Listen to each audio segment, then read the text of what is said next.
Alors Moto, c'est un nouveau constructeur, c'est un néo-constructeur automobile dont l'objet est de construire la première voiture électrique accessible et durable pour le plus grand nombre.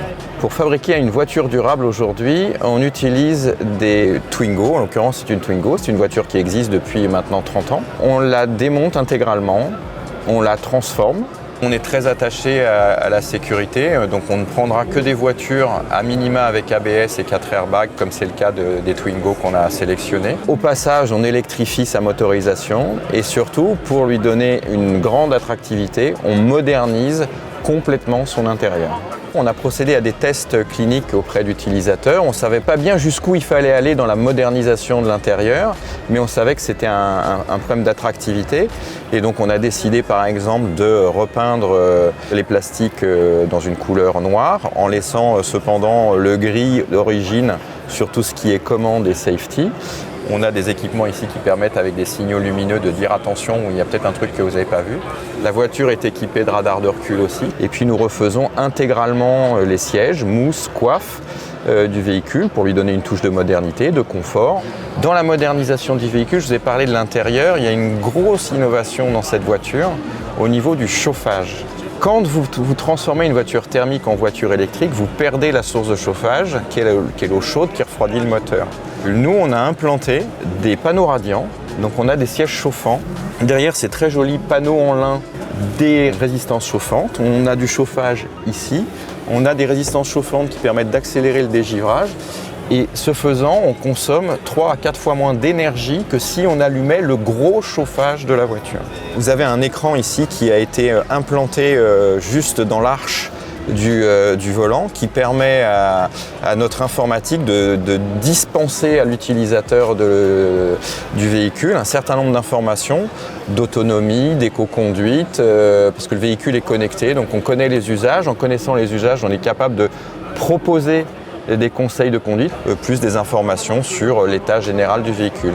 Nous gardons le compteur d'origine, ne serait-ce que pour la vitesse et le kilométrage du véhicule qu'on n'a pas le droit de changer. La batterie fait 16 kWh en 4 modules de 4 répartis uniformément dans la voiture. Il y en a une devant, une au milieu et deux sous la banquette arrière à la place du réservoir. Ça permet d'équilibrer les masses.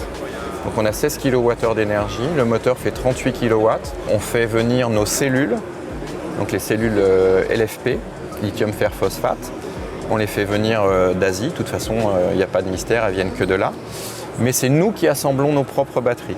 Les moteurs, ils viennent d'Italie. La transmission est fabriquée dans le Périgord. Donc notre volonté industrielle, elle est là, de retisser des partenariats à minima en Europe et le plus proche possible de chez nous. On a chez Lormoto coutume de dire qu'avant de faire plein de choses, il faut faire la première chose bien. Donc avant de construire 100 000 voitures, on va commencer par en construire 100, puis 1000, puis 10 000. Donc on va apprendre à produire ces voitures. Encore une fois, ce ne sont pas des kits de rétrofit. Les voitures, on va les acheter, on va les faire entrer dans une usine de transformation et en sortie, on va les louer. Et quand seront-elles accessibles? On estime pouvoir commencer à produire nos voitures début 2023. Et donc nous, ce qu'on propose, c'est de réinvestir dans un objet existant dont on a déjà payé le poids matière, le coût énergétique et le coût en euros pour toute la carrosserie et le verre produit. On réinvestit dedans pour lui donner une nouvelle valeur qui restera élevée. Et le fait de vous la louer, ça veut dire que comme c'est moi qui garantis l'usage, d'abord, si vous tombez en panne, c'est mon problème et je vous redonne une voiture. Et ensuite, c'est moi qui garantis le moment où elle va être obsolète. Et donc, on ne jette plus les voitures.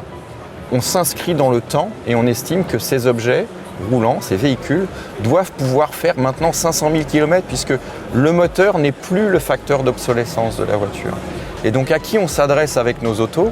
On s'adresse à des gens qui font ce qu'on appelle des mouvements pendulaires, donc qui font domicile-travail. Et on souhaite que cette mobilité soit rendue très accessible. Donc pour nous, le vrai prix de cette voiture, c'est 200 € par mois en location, kilométrage illimité, entretien inclus. Et si on arrive à intégrer le dispositif gouvernemental, on serait capable de descendre sur la voiture à 100 €, qui était la promesse de M. Macron il y a quelques mois.